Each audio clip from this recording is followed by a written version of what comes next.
All right, so welcome back. Hello, my name's Dale, and I'm the Dale the Real Seeker. Welcome back to Real Seekers. I messed up the intro there, but welcome back to part two of the Paulogia project. And this time I'm going to be responding to the specific points Paulogia made about me in his response video. So it's going to be much shorter than last time. And in part one, I finished off the point about evidentialism and the evidential sufficiency threshold. So I was correct there. Now, before I get into the topic about his minimal witnesses hypothesis, there is one correction from part one that I need to do. So basically, I said that Paulogia's minimal witnesses hypothesis cannot account for established historical fact number 8, that letters attributed to Paul circulated among the early Christian church congregations. And this was because I was using the 12 mundane events as explicitly stated in his blog on the Bart Ehrman blog website. And actually, in rewatching the video, I realized that there has been an update. So Paulogia took my advice. He actually did modify it. Again, he did this before I said to do it, but he did modify his theory so that he can account for the Pauline epistles or letters being circulated. So here's just a clip to confirm that Paulogia in a subsequent video updated his mundane events to include this, an account for this fact number 8. Paul became a believer and began recruiting for Christianity and theology. Per his own letters, Paul had multiple visionary experiences throughout his life, which significantly influenced his ministry and teachings. He was prone to them. So therefore, I had to update this to a fulfilled or accounted for status. So that means this changes. He now fulfills 3 and only fails on the 1 established historical fact beyond Gary's 6 minimal facts. And because of that, the new score is 60% or a C minus, because he accounts for 3 out of the 6 minimal facts as per Dr. Gary Habermas. And now he accounts for 3 of the 4 additional established historical facts that Paulogia lists.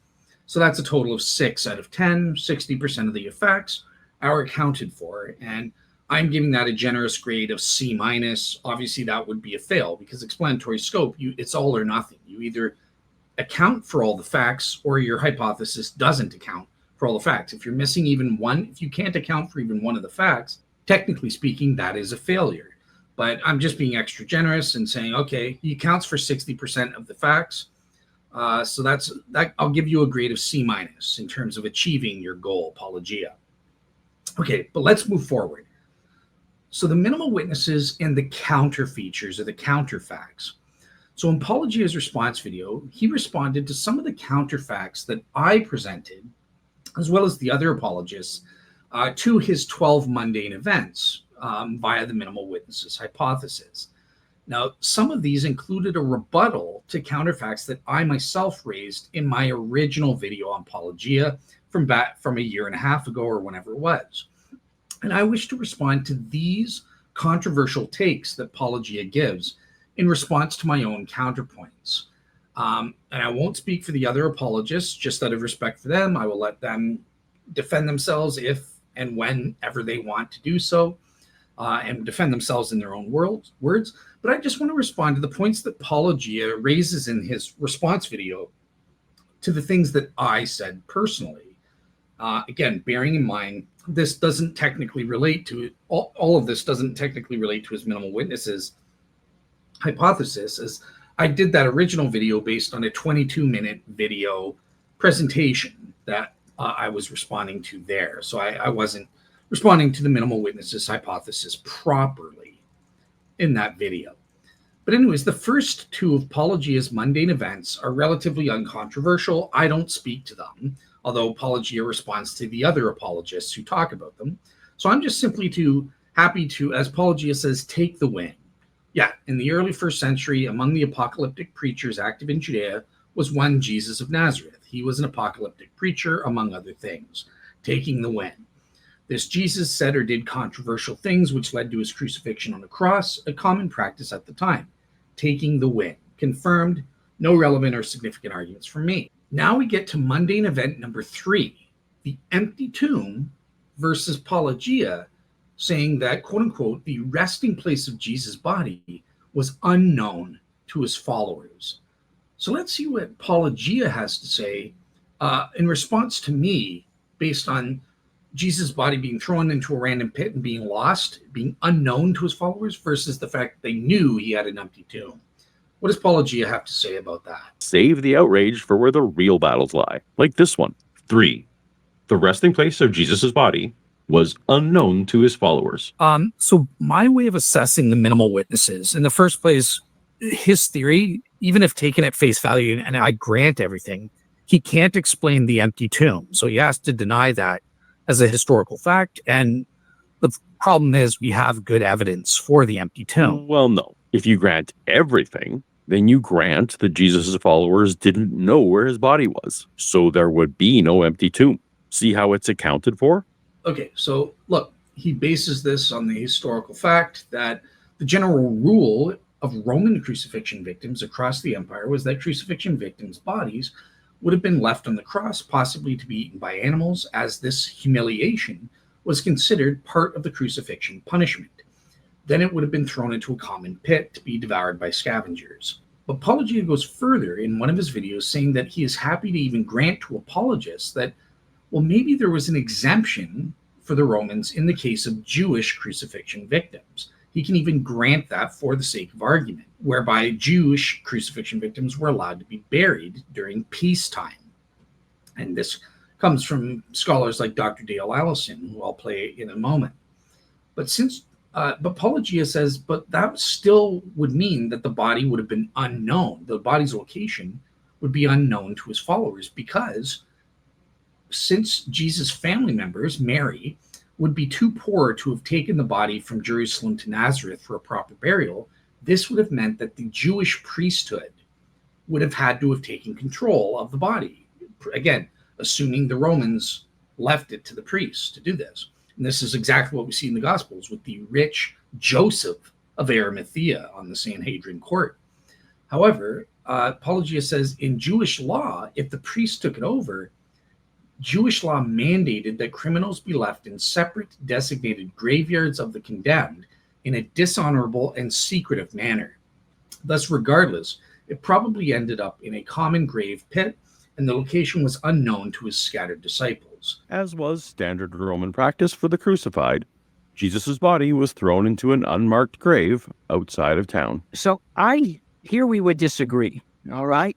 We'd disagree. So that's the standard practice of crucifixion victims, but there are places in the sources, in Josephus, for example, where he indicates that this wasn't universally true, and he makes a generalization about his own time and place.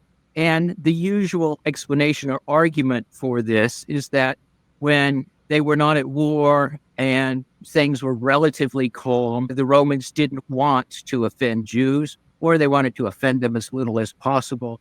And so they let them follow their customs when that was possible. The other thing is that you simply have to acknowledge that the earliest sources, which would be, in my judgment, the four Gospels and Paul, all agree that Jesus was buried.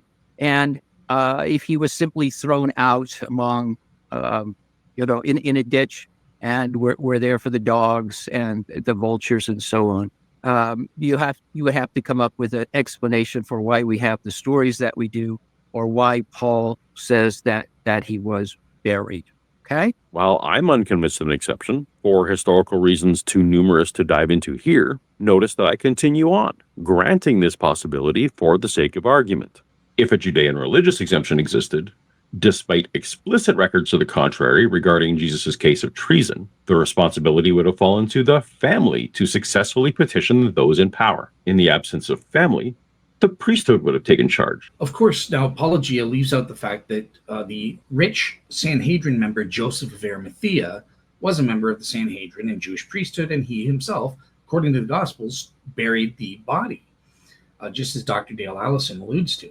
And it was he who the Jewish leaders, perhaps via divine providence, unbeknownst to them, was tasked with handling Jesus' body and burial. Or as Dale Allison says, perhaps he took it on his own initiative because out of haste to bury the body and because he was a secret follower of Jesus. So it's perfectly plausible, and it makes perfect sense. as to why Joseph wouldn't have buried Jesus in a graveyard of the condemned, Jewish graveyard of the condemned, but instead honored him by burying him in his own tomb. Or maybe, who knows, a Jewish priest took his body and ran out of time to make it to the pit before sundown and temporarily buried him in a tomb. This is similar to Dr. James Tabor, who believes there were two tombs for Jesus, not just one. There is a temporary one, and then on the Mount of Olives, and then later on another one. And this was because the Sabbath was approaching, so they ran out of time to properly prepare the body and or to take the body to the Jewish pit. Even if they wanted to take it to the pit, they just ran out of time. So there's a lot of explanations here that Paulogia is glossing over. Now, you might say, yeah, but Paulogia rejects the Joseph of Arimathea burial as a legend. It's not a historical fact because he says, quote unquote, the evidence is bad. Just throwing these facts away because they're not minimal facts, I just don't think that's going to work at all. I reject it because the evidence is bad, not because Gary rejects it. Despite apologetic distractions, the Joseph of Arimathea story is entirely... I promise you this. If Gary could get away with calling it a fact, he would call it a fact. But he can't do it without completely shattering his scholarly credibility facade. First convince Gary, then come talk to me. In the first place, this is ridiculous. Gary Habermas doesn't dismiss the Joseph of Arimathea story nor the empty tomb stories because he thinks the evidence is bad. No, he thinks it's great, grand, and groovy. It's good evidence. But he just doesn't include it as a minimal fact because of the scholarly consensus criterion. And on that front, he has to admit, based on his personal head counts, that less than 90% of the scholars accept it. It's somewhere around 2/3, 66%, to 75% of qualified scholars who accept this as a historical fact today. Because of that, Gary, under his strict minimal facts criteria, doesn't include these as facts, even though they are provable historical facts based on the preponderance of evidence that all historians ought to believe is true. That's what Gary's saying. But look, there are also great arguments for the empty tomb's historicity, such as the dissimilarity of Joseph of Arimathea's name being preserved as a probable eyewitness, as per Dr. Richard Bauckham's book, Jesus and the Eyewitnesses, or N.T. Wright's sufficiency argument, an argument that even Dr. Dale Allison admits is great, or the criterion of embarrassment, based on the women being the first eyewitnesses of Jesus's empty tomb. So we have good evidence for the empty tomb and even for the Joseph of Arimathea burial part of it. Although it's important to note that these two, Dr. Dale Allison, for example, questions can be separated, right? You can believe in an empty tomb and not necessarily the Joseph of Arimathea burial. So I just want to clarify that. But let me just read, since Paulogia respects Dr. Dale Allison, page 331 to 332 on his book, here's his conclusion on the empty tomb historical fact. Looking back over the debate regarding the empty tomb, there is no iron logic on either side. There is a decent case for it, and there's a respectable case against it. Both sides, moreover, have their faults and suffer from a scarcity of proof. Neither exercises all of our doubts. I am nonetheless not moved to declare a stalemate, for pro and con are not quite here equal. Rather, of our two options, that a tomb was in fact unoccupied, or that belief in the resurrection imagined it unoccupied, the former, as I read the evidence, is the slightly stronger possibility, the latter the slightly weaker. So he's saying it's more probable than not. And because of that, Dale Allison believes in the empty tomb as a historical fact. Interesting. Evidentialism, skeptics. Evidentialism. That's how it works. You don't have to have a universal scholarly consensus as your standard of proof. That's just irrational and ridiculous. Dale Allison continues, quote unquote, the best two arguments against the tradition, the ability of early Christians to create fictions and the existence of numerous legends about missing bodies, while certainly weighty, remain nonetheless hypothetical and suggestive. Whereas the best two arguments for the tradition of the empty tomb are concrete and evidential. First, visions of Jesus without belief in his empty tomb would probably have led only to faith in Jesus' vindication and assumption to heaven, not to belief in his resurrection from the dead. So he's affirming N.T. Wright's sufficiency argument there. Secondly, the discovery of the empty tomb by Mary Magdalene and other women commends itself as a likely non-fiction. I agree then with Jack Schlosser, who says, quote unquote, indications are not lacking which permit the historian to conclude that the tradition of the discovery of the open and empty tomb is historically likely, but one will do so with great hesitation. Dale Allison says, indications are not lacking, and with great hesitation seems to me to be just right. A judgment in favor of the empty tomb, which will forever be haunted by legendary stories of disappearing and raised bodies, must remain, if accepted, tentative, but accepted nonetheless. Interesting. Seems like Dr. Dale Allison, Paulogia's hero of a scholar, agrees with me on evidentialism, and the sufficiency threshold for belief is the greater than 50 percentile mark. He believes in the truth of the empty tomb as a historical fact. Not necessarily Joseph of Arimathea's burial, but the empty tomb. Jesus' body was buried in a tomb and it was gone on Easter Sunday morning. Historically proven fact on the preponderance of evidence. That's sufficient for belief. Funny how PhD historians, even the historians who don't believe in biblical inerrancy and that sort of thing, who Paulogia respects, agree with me and not with skeptics like Paulogia, who are hyper and radical skeptics for their beliefs in historical facts. Very interesting. All right, let's move on. The next, we come to mundane events numbers 4 and 5 based on the resurrection appearances. And Paulogia makes a number of points regarding my take on the resurrection appearances.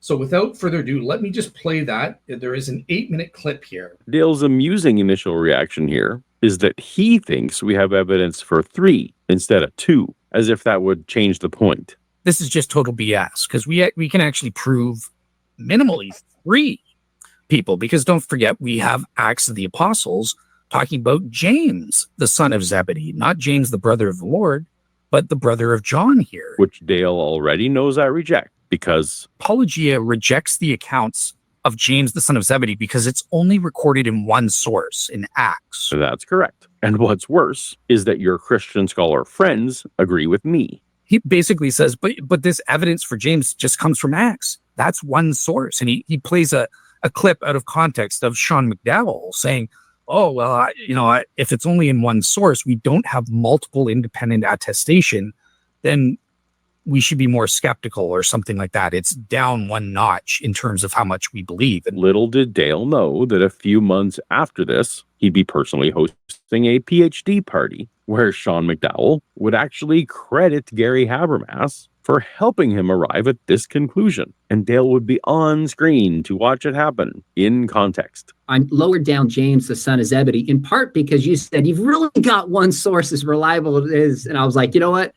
Gary's right on this one. I think I'm overstating it a little bit. So I lowered that one down. Seems like I'm in good company. Paulogia takes this out of context to be saying, well, you see, if we only have one source, we should disbelieve it. It's not a historical fact. And I just want to say that's ridiculous. If we have just a single source for something, we don't reject it out of hand, but we also don't elevate it to factual status, unless you also consider it a fact that the civilization of Atlantis sunk into the ocean. But Dale's not done.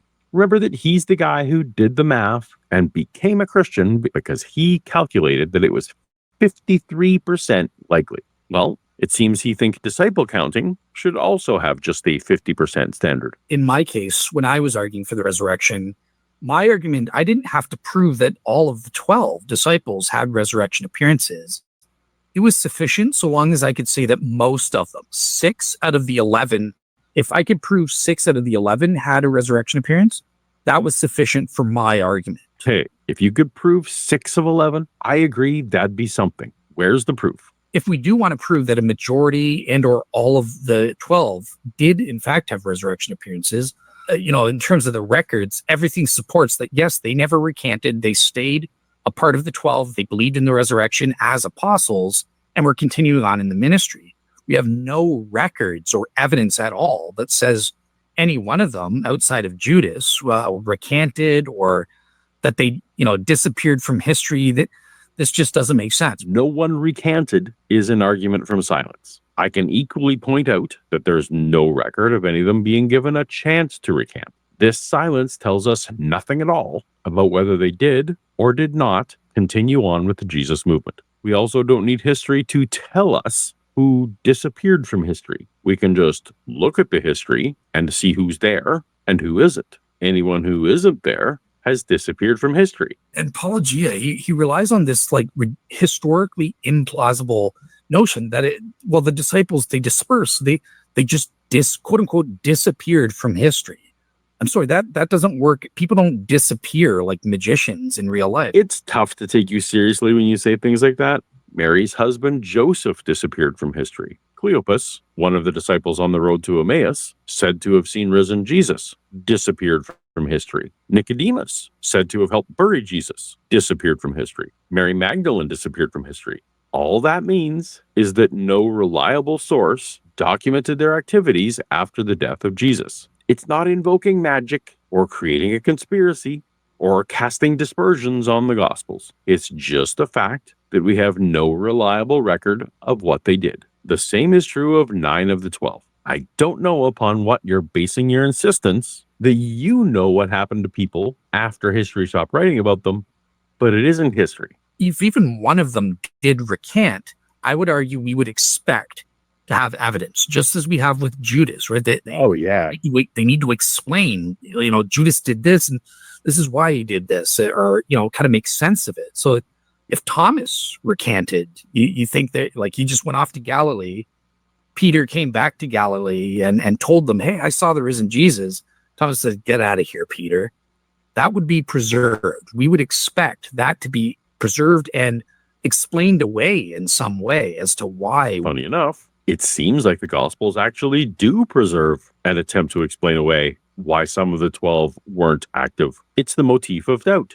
In Matthew 28:17, but some doubted. In Luke 24:11, they did not believe them. And later in the chapter, dismissing Jesus as a ghost. In John 20, we have doubting Thomas. In the long ending of Mark, the disciples don't believe Mary Magdalene, and Jesus rebukes them for it. Scholars like Dale Allison, James D.G. Gunn, James Tabor, and Bart Ehrman all contend this could be exactly what you said, a preserved attempt to explain away any legitimate reports that some of the disciples didn't actually carry on in the Jesus movement. He's saying all of the members of the 12, with the exception of Peter and John, just renounced Jesus after his death. That would have been preserved. We would expect some historical evidence in some form. Our first anti-Christian writing is general character smears in the 2nd century by Tacitus, calling it a pernicious superstition, Suetonius, calling it a mischievous sect, and Pliny the Younger, calling it a stubborn superstition.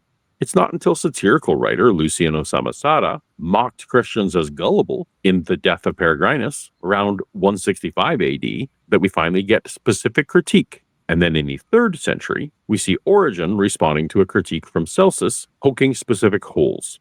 But that's the best we have preserved. So my question for Dale is, what 1st century source do we have that he expects would have documented disciples who didn't continue on, but are instead silent on the matter? For all Dale knows, 9 disciples got together every week in the town square and loudly sang a "We Never Saw Risen Jesus" song for all to hear. This is an argument from silence, and not the kind that has some merit. At this point, I'm still very confused about how silence on recanting is going to add up to Dale's 6 affirming disciples. That's just historically implausible. This notion that, all of the other members of the 12 just disappeared as though they snapped their fingers and ended up in the United States or something like that. That can't be true, right? Just reiterating his own personal incredulity. Maybe someday he'll explain why this applies to 6, but not to all of them, or how a lack of evidence is evidence. Until then, the real magic trick is how Dale comes to conclusions. Okay, so Paulogia makes a number of scathing criticisms of me on this front. So the first is James, the son of Zebedee, comes only from Acts, for the Bible tells you so. One source cannot be elevated to a factual level. I just want to say, says who? Paulogia's ridiculous example of saying, well, if one source qualifies as a fact, then that means we have to take all facts from one source, including the story of Atlantis from Plato.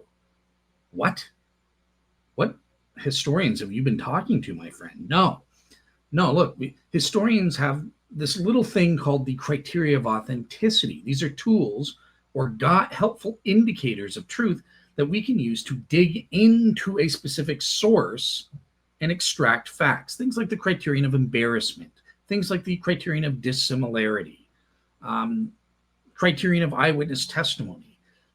It's not just the criterion of multiple independent attestation that allows you to extract historical facts. So no, we can indeed extract historical facts using maybe not the criterion of multiple independent attestation, because in this case, if we only have one source, it's not multiply attested, but there are other criteria upon which we can adjudicate this is a fact or not. It's kind of like your big buddy, Bart Ehrman.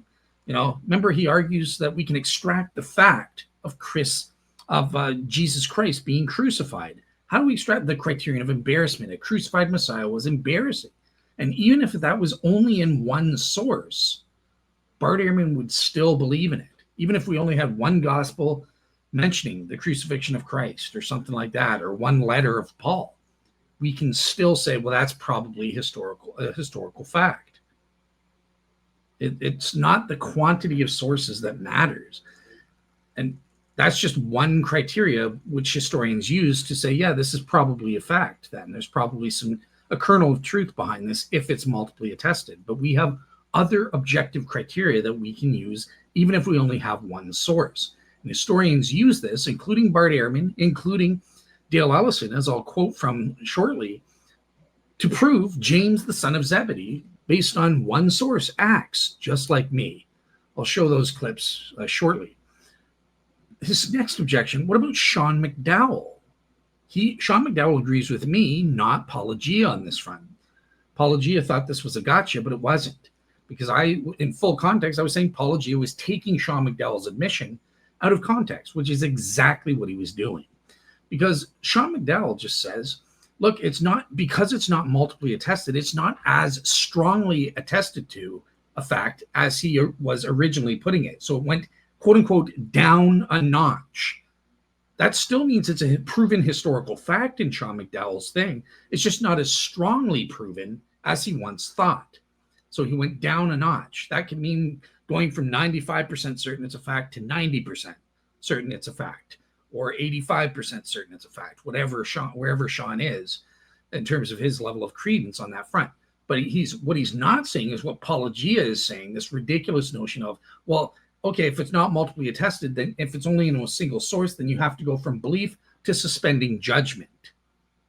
We can't have the doxastic attitude of believing it's a historical fact because it only comes from one source. Absolutely incorrect. On the basis of objective criteria, we can extract facts and believe them, even when such facts are only found in a single historical document, text, or source. We do this all the time. As I said, even Dr. Dale Allison and Bart Ehrman do this. Let me play their clips now. This Jesus had some followers while he was alive, but most disappeared into lives never recorded by reliable history, never to be heard from again, all except Simon Peter and possibly John. Okay, well, there's also reference in the book of Acts to James, the son of Zebedee. So that might make 3, okay? Other apostles figure in on the margins, and usually only as a group. Most of them are not even named, let alone discussed. What were Bartholomew or Jude or Matthew doing during these early years? We have no clue. They are not discussed. The apostles as a group do show up as leaders of the original church in Jerusalem, and there are mentions of individual apostles on occasion. For example, James, the son of Zebedee, is said to have been martyred by King Herod. But the interesting thing about the book of Acts, even though the title that is traditionally given to it is the Acts of the Apostles, there are 12 apostles in the book of Acts, but most of them never do anything. There's no stories about them. In the first 12 chapters of the book of Acts, Peter is the main character. John figures somewhat. James gets martyred.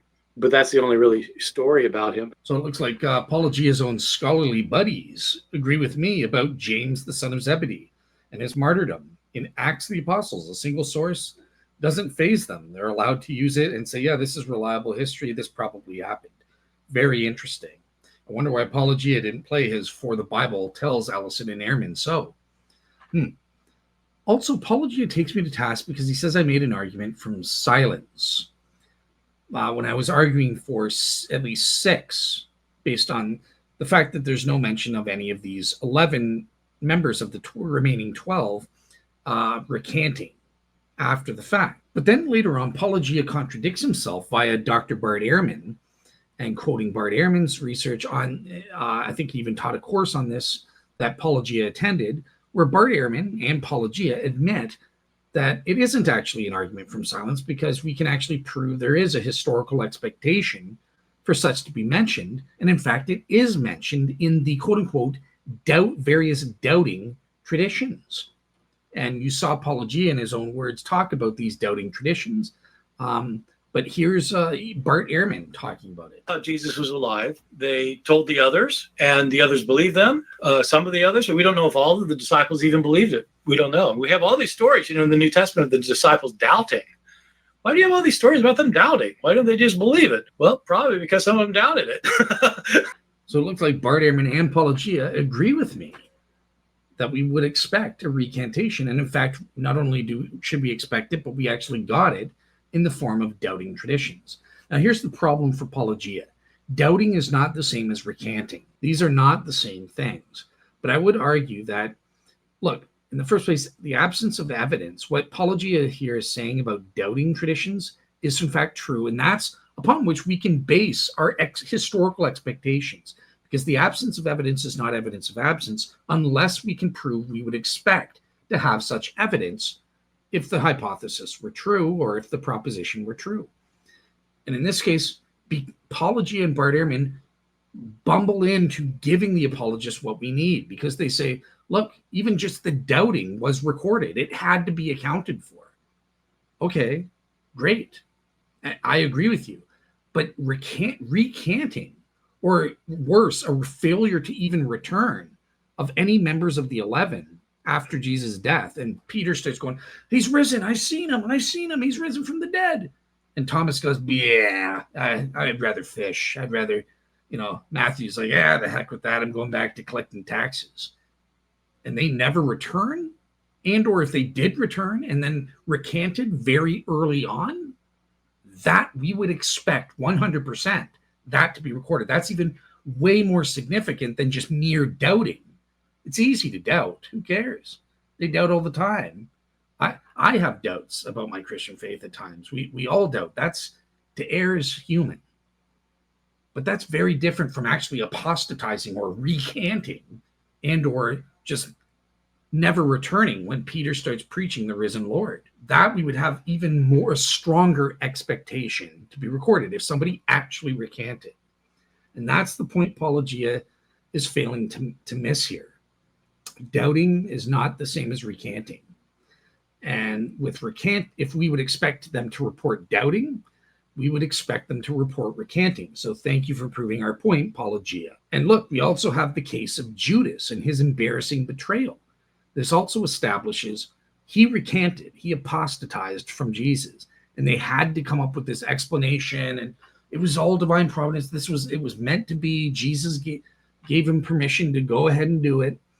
And said, go, do what you're going to do. Jesus knew all about it, and all these explanations to try and take some of the sting out of Judas's betrayal. Are you telling me that Thomas never returned, and or he returned for a couple days, and then by the time they got to Acts 5, he's like, yeah, you know what? You guys can be whipped. I'm going to go back. The heck with this. I don't believe Jesus. That's all BS. Jesus wouldn't rise. I'm out of here. That would be like, oh my, one of the leaders. We've got to record this and explain what happened. Thomas was obviously possessed by a demon, or he was always a turncoat. He was always known as Doubting Thomas. And not only did he always have doubts, but he was secretly, we would expect them to come up with some kind of mention of Thomas is no longer here, and here's why. Here's what happened. They wouldn't just vanish without a mention if they had recanted very early on. And that's the key, right? We have to prove that they were there very early on. Now, that in terms of this claim, absence of evidence is not evidence of absence unless we can prove an expectation. Dr. Tim McGrew has actually written a great paper on how we are to properly calibrate our historical expectations to fit the ancient world. It's called The Argument from Silence. And on page 24 and 25, he gives us about three things we need to establish, which I argue do apply in the case of the early on recanting or the failure to return of the 11 disciples of Christ, after Peter starts going around and saying, guess what? He's risen. He's risen. So it's page 24 and 25. Here it is. Let me boost that up for you, peeps. Dr. Tim McGrew, will close with a modest proposal. Anyone who puts forward an argument from silence in historical inquiry should offer explicit arguments for each of the three claims corresponding to the three terms in the critical product. Should offer, that is to say, separate arguments that, one, the event or fact would almost certainly have come to the notice of the author or authors in question. Absa positive a freaking lootly, check mark right there. Are you telling me Andrew, Peter's brother, Peter would just be oblivious that Andrew recanted, that Andrew didn't believe his own big brother about claiming to see, or little brother, or whatever it was, his brother? That, hey, I saw Jesus risen from the dead. And Andrew goes, yeah, you're nuts, bro. Sorry, I'm going back to fishing. Absolutely, Peter would know, and therefore Peter's sources would know about that. And it's the same with any of the 11. These guys were the main peeps. And if literally all of them, except for Peter and possibly John, turn their backs on Jesus, either by failing to return when they heard the initial proclamation of the resurrection, and or even worse, they joined temporarily and oops, once they saw things were getting bad, we're out of here very early on, right? With the early persecutions and the early sufferings, they would have left. And that absolutely they would have been aware of. Peter would have noticed that the members of the 11 didn't show back up, or that they recanted very early on. Number two, the author or authors would have recorded or in some other clear fashion given evidence of the fact had they noticed it. Absolutely. And this is established again because thanks to Paulogia on past precedent. When they noticed the doubting, they had to report that. When they noticed Judas's recanting or betrayal of Jesus, they had to note and explain that. So yeah, if other members of the 11 recanted or didn't accept Jesus or join the movement post Jesus' death, they would have noticed that and definitely recorded it. And finally, number three, the work or works in which this was done would have survived to the present era and come to the notice of contemporary scholars. Well, yeah, Paulogia asks me for first century sources where we would expect this, the Gospels and Acts of the Apostles, and perhaps even the Pauline epistles. Those are the first century documents we would expect this to be recorded. And guess what? These first century documents survived to the present era. So we don't see any recanting of the 11 apostles in there. That's absolute proof. That is historical evidence where the argument from silence succeeds in fulfilling these criteria of Dr. Tim McGrew, where we can say we properly calibrated our expectations to apply to ancient historical documents and ancient historical oral traditions. Absolutely destroyed. And again, this is in an article by Dr. Tim McGrew where he is taking a largely skeptical stance on the argument from silence and taking skeptics to task for their foolish skepticism of saying, I don't see any mentions of it, Joseph of Arimathea, therefore he didn't exist. And foolish arguments like this, like, I don't see any mentions of Nazareth, therefore it doesn't exist. So Tim McGrew is taking a skeptical stance, but even he is admitting there are ways to properly calibrate. And in the case of the recantations, I've done the hard work of establishing that expectation through scholarly research and reason, upon which even Paulogia and Bart Ehrman apparently accept through their notion of using the doubting traditions. Well, if we would expect them to mention doubting traditions, we would expect them for sure to mention recanting traditions. That's even more serious, more devastating to the early Christian church community. Now, another thing is, so we have mundane event number 4. This is Jesus had some followers while he was alive, but most disappeared into lives never recorded by reliable history, never to be heard from again. Now, Paulogia purposefully strawmans my argument here. As I said, it is ridiculous for people to literally vanish immediately like magicians, right? So basically, he knew what I was saying is that, yeah, people don't just literally, ontologically speaking, vanish. And, people don't transport from Judea to ancient North America in the blink of an eye or something like that. That's what I was saying was ridiculous. Not that people can fade from history and aren't mentioned in historical sources. Obviously, that happens. Now, I'm going to give Paulogia a pass on this because I strawmanned him first unintentionally, right? So I was trying to make a point about one of his facts. I wasn't addressing his mundane event number 4, where he's talking about recorded history. Of course, that is plausible. That happens all the time. But what I was saying was implausible is that Jesus had some followers, but most disappeared into lives never recorded. Well, that's implausible to happen. For example, Andrew, Peter's brother, he's not going to just fade. The Christian sources are going to mention him and his recanting. So that's going to be recorded and preserved. He can't just disappear.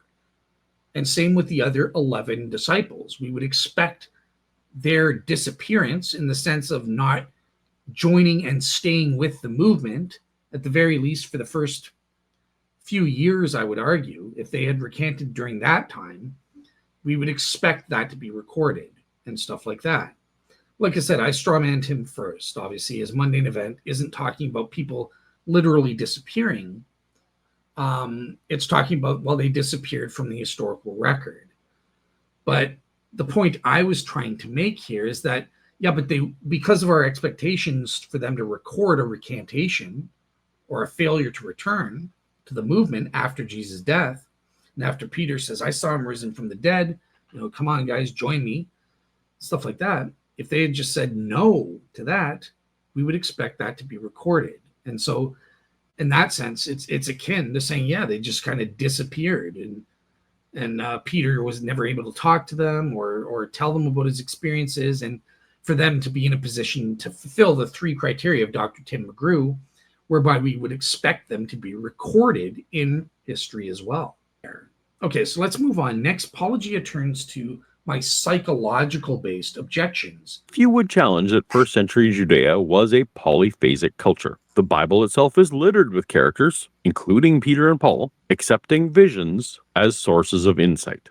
I confirm that this is, in fact, the medical facts on the ground, that individuals that hallucinate would instantly lose their belief based on the social pressures. There is research on techniques to help patients realize that their hallucinations are not real. This intervention-style therapy can be effective when posing hypothetical contradictions and verbal challenges. But all that assumes a scenario where the group makes a meaningful distinction between visions and reality and feels incentivized to intervene. Again, Second Temple Judaism was a polyphasic culture where dreams and visions were valued sources of information, and the idea that other disciples were aggressively pushing back on Peter is just monophasic, anachronistic speculation. Bennett and Bennett's 2000 study affirms that the hallucination experiencer will adopt a materialistic attitude when talking to non-affirming authorities. But the reverse is also true. They will further adopt a supernaturalist discourse when talking to people who are sympathetic toward the experience. So I guess we're just left to speculate and guess what kind of audience Peter encountered, affirming or hostile. I've confirmed this with probably one of the most world's experts in hallucinations, Dr. Andrei Alexeyev. Yeah, that's the same book I was referencing about intervention therapy. We know scientifically and medically that typically 9 times out of 10, hallucinations have to be consistent with our prior background knowledge and experience and cultural expectations, our sociological expectations and that sort of thing. very, very rarely do we ever experience something that's counter to that, although there are some rarer cases. Could find no source whatsoever that quantifies 9 out of 10. I suspect this was a made-up number, though very willing to learn about his source. Siegel and West's Hallucinations textbook states that some bear little resemblance to the subject's previous experience. So expectation isn't a hard requirement. In history, Roman commander Drusus called off a desired invasion because of a vision of a woman of supernatural size. Rodents of unusual size? I don't think they exist. Muhammad's first encounter with Gabriel took him deeply, rather than inspiring him. Perhaps most poignantly, Emperor Constantine had a vision to carry a cross into battle, which he did, but only later learned the Christian significance of the shape. But honestly, the entire idea that risen Jesus was necessarily counter to Peter's expectations is built on nothing but speculation. Lone hallucination wouldn't overturn Jewish theology. The Jews had this idea that the Messiah was going to be this conqueror, that he was going to help the Jews to overthrow Rome. They had no conception that he would be God in the flesh or that he would die on a cross and then come back 3 days later. That would have been total heresy. Christian apologists need to stop espousing this embarrassingly wrong notion that Jewish thought was uniform in its messianic expectations. Yes, Davidic warrior king was one school of thought, but the Dead Sea Scrolls describe what seems to be two messiahs, a priestly figure and a kingly figure. 1 Enoch and 4 Ezra look for a cosmic heavenly figure who executes divine judgment. Rabbinic Judaism allows for a teacher messiah to bring wisdom and spiritual renewal. Beyond the Essenes, the New Testament itself acknowledges Jewish subgroups with competing beliefs, like the Pharisees, Sadducees, Herodians, and Zealots. There was no monolithic agreement on what was or wasn't heresy. So Peter's coming saying, hey, I saw Jesus. He rose individually before the end of the world, unlike our Jewish beliefs. Matthew, Mark, and Luke all record that people thought Jesus might be John the Baptist raised from the dead. So obviously, individual resurrection was an open possibility for Jews in Jesus' time. Again, treating Second Temple Judaism like a monolith is just as big a mistake as treating modern Christianity like a monolith. This is only modestly better than the worst objection of all. This theory directly contradicts the Gospel of John and its resurrection appearances. Okay, so hallucinations. Paulogia is thoroughly confused here about my argument, because my argument has nothing to do with Peter encountering some kind of anti-supernatural hostile audience in the 11 remaining, or the 10 others remaining from the 12. No, of course, I admit they're in a polyphasic society. That's uncontroversial and no problem. We know Paulogia is correct that the Apostle Paul, the Apostle Peter, Joseph, Jesus' daddy, had veridical visions all the time. Okay, so the hostility is not about Peter believes he had a veridical vision and the 11 are saying, no, it's a non-vertical one, it's a fake, you're just hallucinating. No, that's akin to modern Western cultures today. That's not what I'm talking about at all. I'm talking about the hostility or disagreement that would come naturally through theological grounds. Even if it was a veridical vision, they would have said that's from Satan. Jesus did not rise from the dead, because it's the difference between a resurrection, glorious resurrection, versus just a mere resuscitation like Lazarus, where you just get an ordinary body, you live, and then you die again. And resuscitation, miraculous resuscitations happened all the time.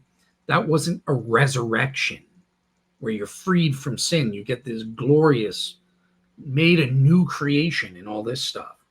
That's a totally different claim. So when you're claiming a glorious Jesus was resurrected and it wasn't a glorious, luminous resurrection body, that's where the hostility of the other 11, 12 members of the 12 would be like pushing back on Peter and saying, no. You were just seeing things, or no, you saw a ghost, or no, you were seeing a demon masquerading as Jesus, or they would have said, as Dr. Dale Allison says, the more likely option in his book, Resurrecting Jesus, as he says, no, you misunderstood. That was Jesus, but he ascended. He's been vindicated by God. He ascended to heaven. He didn't rise from the dead. It wasn't a resurrection that you witnessed. So once again, this is Paulogia is strawmanning and misunderstanding what I'm talking about. My argument is based on Jake O'Connell's argumentation, Jesus' resurrection and collective hallucinations. Now, again, collective hallucinations are irrelevant, although I did have collective hallucinations in mind. But the point at play here, that which does apply to Paulogia, is the group dynamics aspect, right? So even if Peter's the only one who had this mundane vision, non-luminous, non-glorious vision of Jesus, and then he said, Jesus is resurrected, the others would say no. They would persuade Peter he was wrong through the group dynamics and say, I guess he didn't know. If Jesus resurrected, his body would be glorious. It would be luminous. He'd be dressed all in white. He'd be in the sky. It wouldn't be just here on earth. Instead, it wouldn't be this mundane appearance close up in a mundane, recognizable form. So, yeah, that's the part that I'm getting at. It's not that the disciples who didn't have a vision of Jesus would be saying, oh, Peter, it was a non-veridical vision, you silly dope. No, they weren't modern Westerners.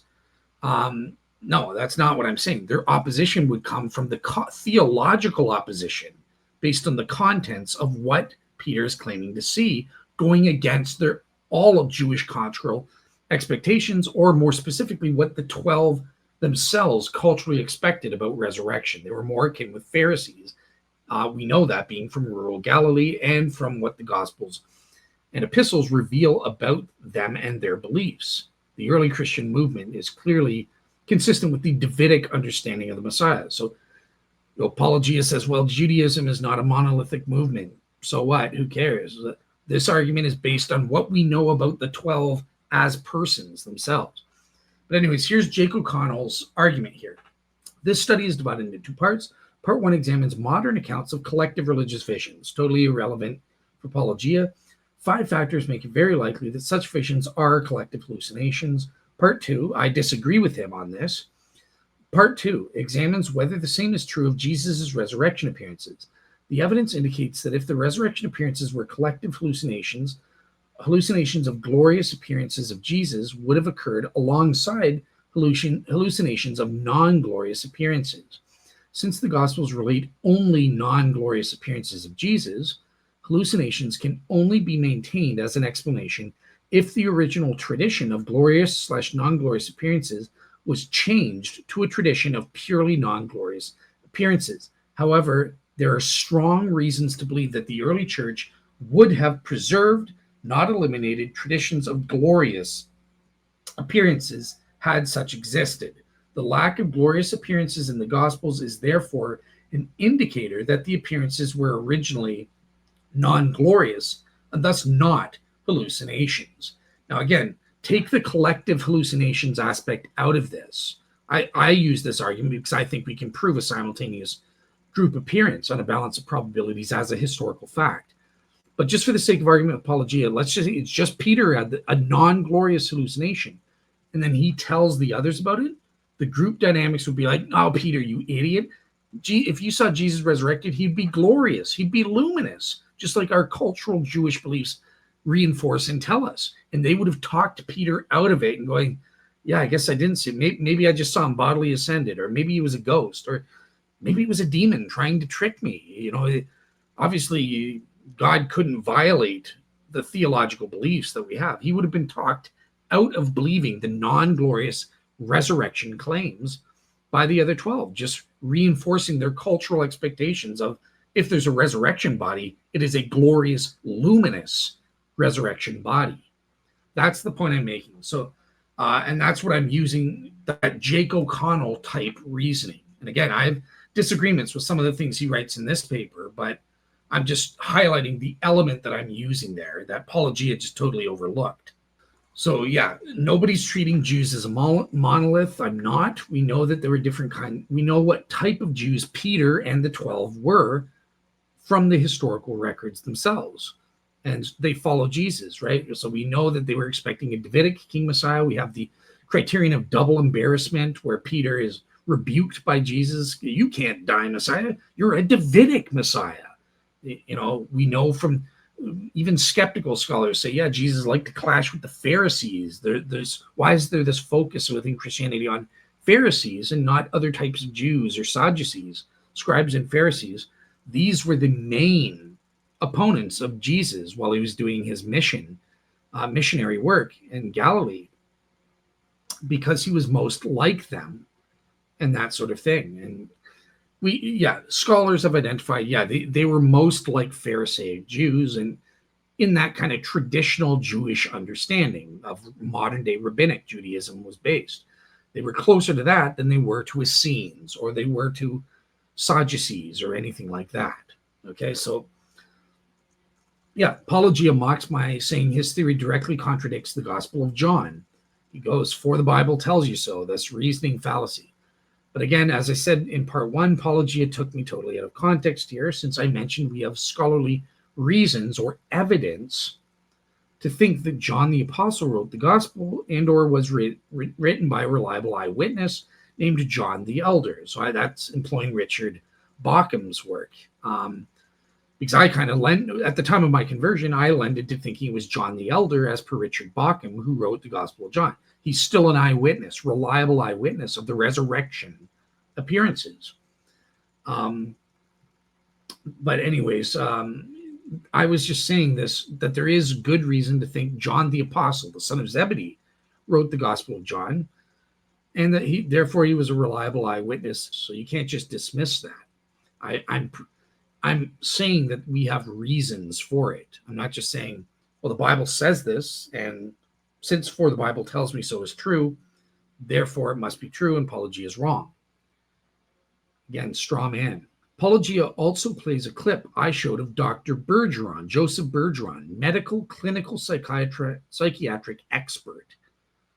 I'm just going to ignore that part because it's not really relevant. Again, I was playing Dr. Joseph Bergeron to talk about collective hallucinations and having a simultaneous collective hallucination being impossible. Again, not relevant to the minimal witnesses hypothesis, and I know that now.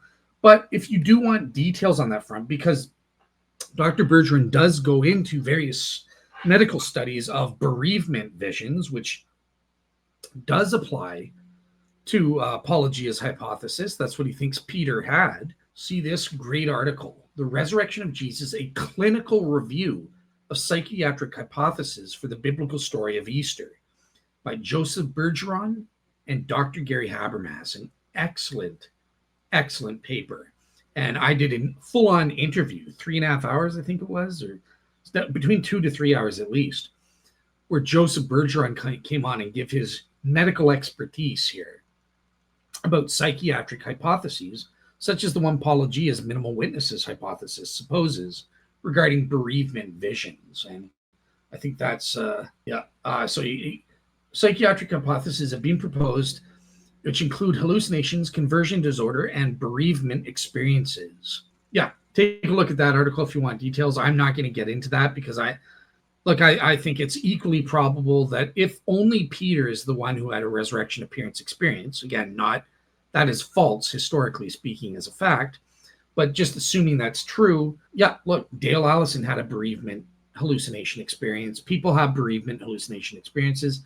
And it makes sense that Peter could have had one. Even if he was unlikely to have one, sometimes unlikely things happen in history. So I don't see that there's any way to reject, given the assumption that only Peter had an resurrection appearance. Yeah, there's no way to rule that out or say that that's falsifiable or improbable to be true on that front, but nonetheless, see what the actual Dr. Joseph Bergeron, the expert, has to say on that. All right, last but not least, James, the brother of the Lord. Paulogia claims that James was not literally a brother of Jesus, or at least not necessarily so. Paulogia says it could have meant a friend, it could have meant an associate, or maybe, as the Catholics and Orthodox say, he's a cousin. We know from the historical sources that James was originally skeptical, or at the very least ambivalent towards his brother. And First, and second, do we? It's not at all clear that the group in Mark 3, verses 31 to 35, who say that Jesus is out of his mind, is intended to be the same group mentioned in Mark 3:21. And worse yet, while some translate the group in verse 21 to be family, King James calls them friends, and scholars like Painter thinks it's better translated to be associates. which the NIV version also admits in a footnote. So that's inconclusive. John 7:5 says his own brothers did not believe him, but it's hugely ambiguous which brothers and the nature of this unbelief. Was this incomplete understanding, a subject-specific dispute, outright rejection? A few chapters later, the author of John uses the same word to say that the disciples did not believe Jesus. And Daniel definitely doesn't want to call the 12 skeptics of Christ. Paulogia's thing. To save time, I won't play it, but he makes this big deal about this where Gary Habermas says, well, what was the reason James converted? Well, most likely because he had a resurrection appearance. That was the cause. And Paulogia, most likely, like he makes this big deal that's so ridiculous to. The big deal was because Gary puts forth a sentence with the phrase most likely as a fact to be agreed with. Saying Janus most likely had tea doesn't somehow make Janus had tea a fact. Just like you would agree, crucifixion victims were most likely left to rot doesn't automatically translate to Jesus was left to rot. You see how that works? All we know is that James converted. It doesn't say, well, James converted because he had a resurrection appearance. But come on, put 2 and 2 together. It doesn't say James converted because it was a good way to restore his family honor, which it did. But come on, put 2 and 2 together. Seems pretty straightforward. I think he's working on I think he'd probably say the same thing about us, but it seems like he's basing this whole thing on a series of assumptions. That is correct. I would say the same of you. Good self-awareness. Okay, so in the first place, most scholars admit this is clearly and unambiguously Jesus's biological brother when it says James, the brother of the Lord. Don't believe me, skeptics? All right, Paulogia, trying to whip out your good buddy, Bart Ehrman. If Bart Ehrman says it's true, it's got to be true for Paulogia and his fans. So let's see if Bart Ehrman agrees with me or not. Paul tells us a number of important things about the historical Jesus based on what he knew.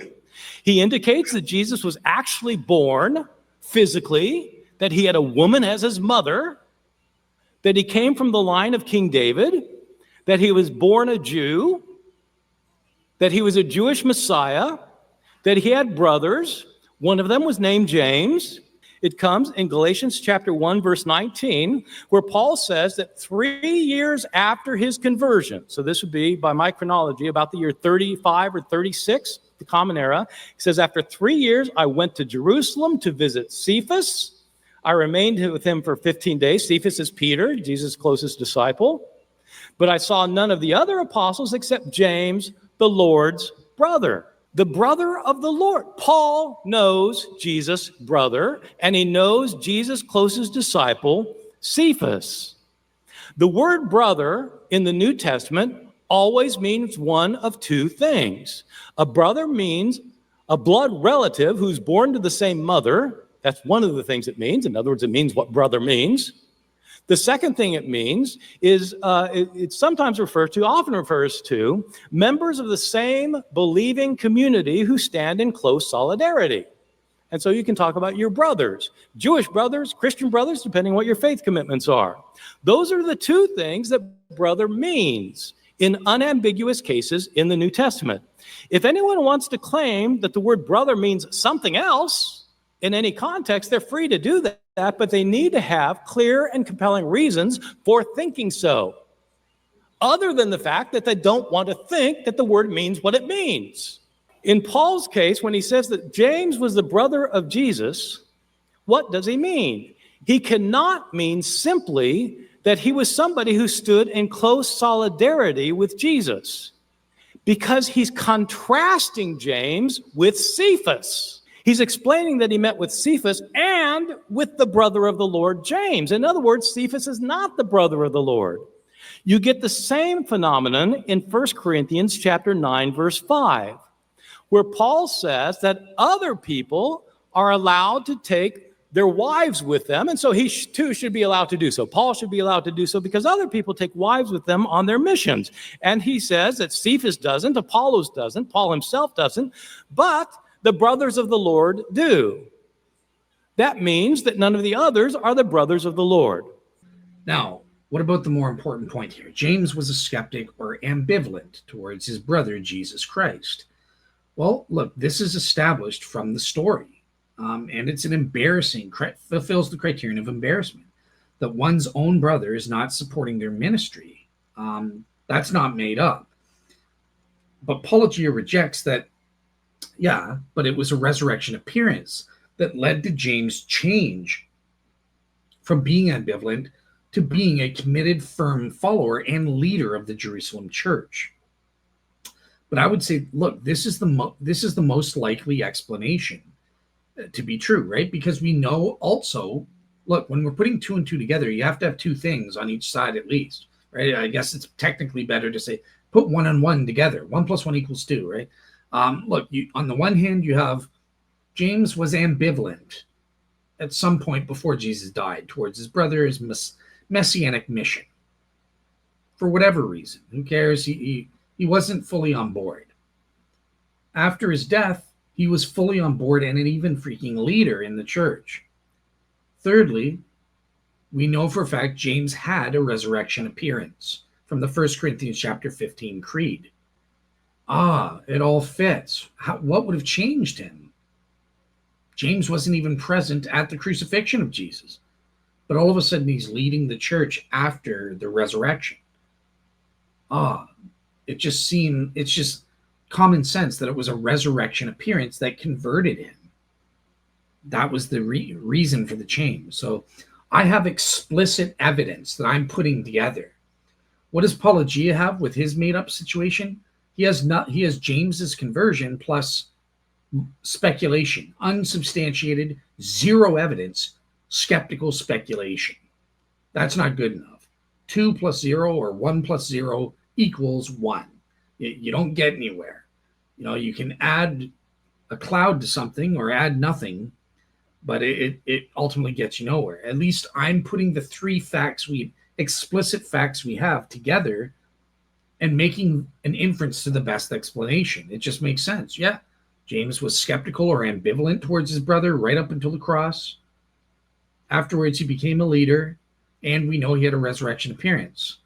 Well, it makes sense that the reason for his change is because he had the resurrection appearance. That's why he became a leader and stopped being ambivalent about his brother. That's the most likely explanation and most logical inference to put together, as opposed to Paulogia just making stuff up to try and explain where we have no evidence or documents saying anything about James wanting money or being greedy or wanting to preserve his dignity or anything like that. It's just Paulogia's skeptical speculations. I prefer to follow evidence. So the Paulogia show is officially complete.